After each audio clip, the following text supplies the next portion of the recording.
When can a chess pawn move 2 squares? Have you ever wondered when a chess pawn can move 2 squares?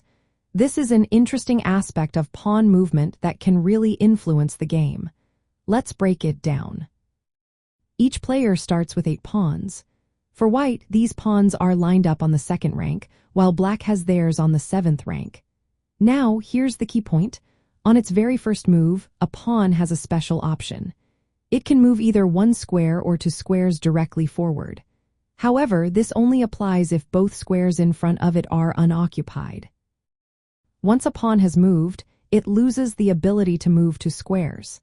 From that point on, it can only advance 1 square at a time. This rule is designed to add strategy to the game.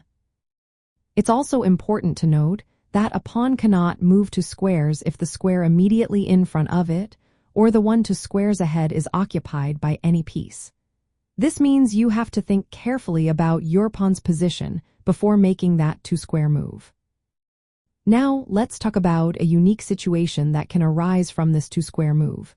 If a pawn moves 2 squares forward and lands beside an opponent's pawn, it can trigger a special capture called en passant. This allows the opponent's pawn to capture it as if it had only moved 1 square. But remember, this can only happen on the very next move after the 2-square advance. This rule was introduced to keep the game balanced and to prevent pawns from easily bypassing enemy pawns. In practice, moving a pawn 2 squares forward is a common strategy to quickly develop your position and control the center of the board. So, when can a chess pawn move 2 squares?